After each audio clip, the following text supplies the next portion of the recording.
So, fourth question. This one goes first to Kenzie. In your opinion, what are some of the most pressing issues facing Nova Scotia renters regarding their rights as tenants? How could the Residential Tenancies Act be reformed in order to better protect the interests of Nova Scotia renters? Kenzie. I'm going to answer that in two parts because it is two separate questions.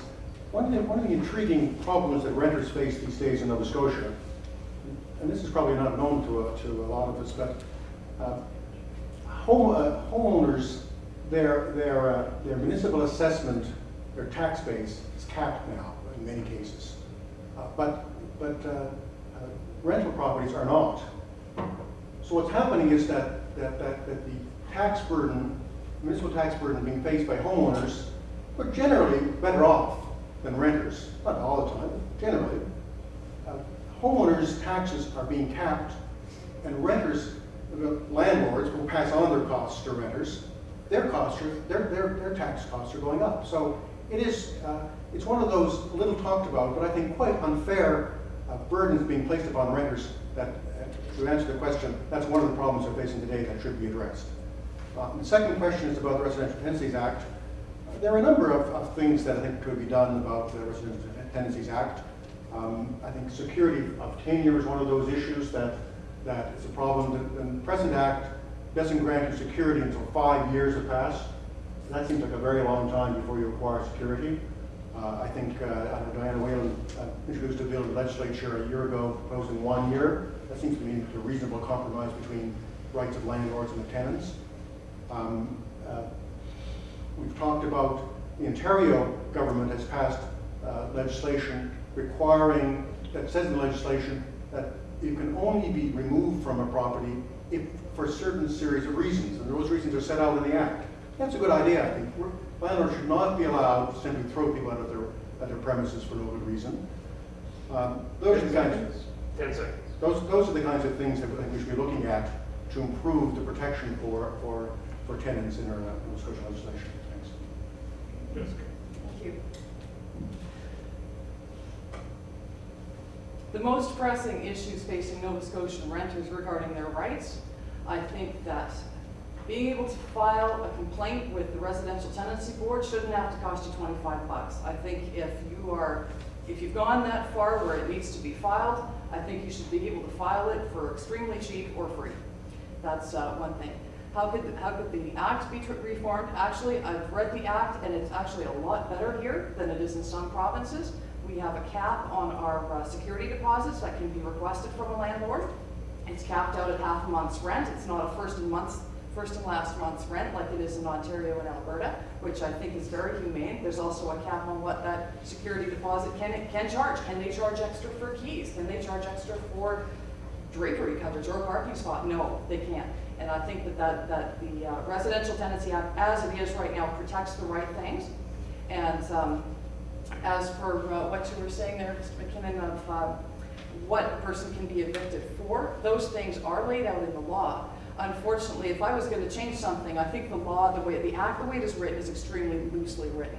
It says something like you can be evicted for inappropriate behavior, which is open to interpretation, or that the landlord will maintain the premises in an appropriate way, well, in a reasonable way. Well, what are these things? Like, I think those things require some definition in order to give some teeth to the Act.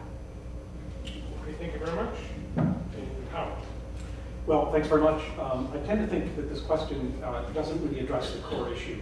To the extent that it forces our attention onto the Residential Tenancies Act and asks us whether we think changes need to be made to that act, it seems to me that although you could easily imagine some tinkering that needs to be done with that act or some more inventive things that might happen, basically it has been revised a number of times, and in general there is quite a decent balance between the rights of the landlord and the rights of the tenant as set out in the act.